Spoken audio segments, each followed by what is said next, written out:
સહિતના વિસ્તારમાં વરસાદી માહોલ। સાયન્સ સિટી, સોલા, ભાડજ, ગોતા અને પ્રહલાદનગર વિસ્તારમાં વરસાદ પડ્યો તો ઘાટોડિયા વિસ્તારમાં પણ વરસાદ। એસજી હાઈવે પર ભારે પવન ફૂંકાયો અને છાંટા પડવાના શરૂ થયા છે। ચાર અલગ અલગ તસવીરો આપણે બતાવી રહ્યા છે। અમદાવાદના અલગ અલગ વિસ્તારોમાં વરસાદ।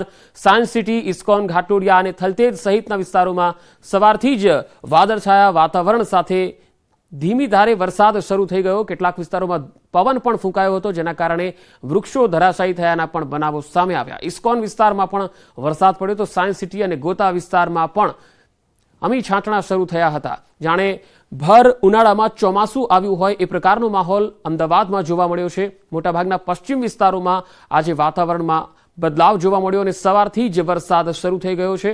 તો અમદાવાદના પૂર્વ વિસ્તારમાં પણ વાદળછાયું વાતાવરણ છે। તો અમદાવાદ શહેરભરમાં આજે ગરમીથી લોકોને ચોક્કસ રાહત મળી ગઈ છે, કારણ કે અમદાવાદમાં પાછલા દિવસોમાં આપણે જોઈ રહ્યા છીએ કે 44 ડિગ્રી જેટલું તાપમાન અમદાવાદમાં જોવા મળ્યું છે, ત્યારે આજે વાદળછાયું વાતાવરણ અને સવારથી જ વરસાદ પડી રહ્યો છે, તેના કારણે ગરમીથી લોકોને રાહત મળી ગઈ છે। Thaltej, Ghatlodia, ISKCON, science city, Gota, Prahladnagar, SG highway સહિતના જે વિસ્તારો છે ત્યાં સવારથી જ વરસાદ શરૂ થઈ ગયો અને વાતાવરણમાં ઠંડક ફેલાઈ ગઈ છે।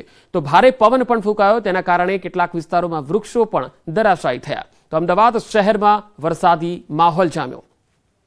તો આગળ અમદાવાદ શહેરની જો વાત કરીએ તો અમદાવાદમાં જે વરસાદી માહોલના પગલે વાતાવરણમાં ઠંડક ફેલાઈ છે। ઇસ્કોન સહિતના વિસ્તારમાં વરસાદી માહોલ જામ્યો છે। અમદાવાદ શહેરમાં અસહ્ય ગરમી બાદ અચાનક જ વાતાવરણની અંદર પલટો જોવા મળ્યો છે। આપ જોઈ શકો છો દ્રશ્યની અંદર સવારના 8 વાગ્યા છે। ચારે તરફ કાળા ડિબાંગ વાદળો છવાઈ ગયા છે। અનેક જગ્યાએ ઝરમર વરસાદ જોવા મળ્યો હતો અને ઠંડો પવન પણ ફૂંકાઈ રહ્યો હતો।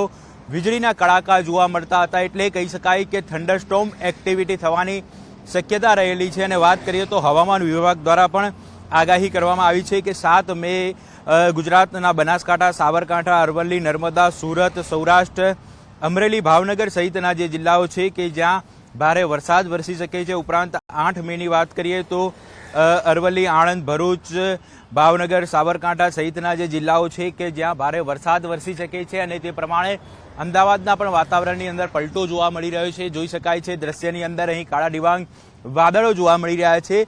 આ વખતે વાત કરીએ તો જે અસહ્ય ગરમી છેલ્લા લગભગ એકાદ અઠવાડિયાથી પડી રહી છે અને તેને કારણે અમદાવાદીઓ છે ત્રાહિમામ પોકારી ગયા છે।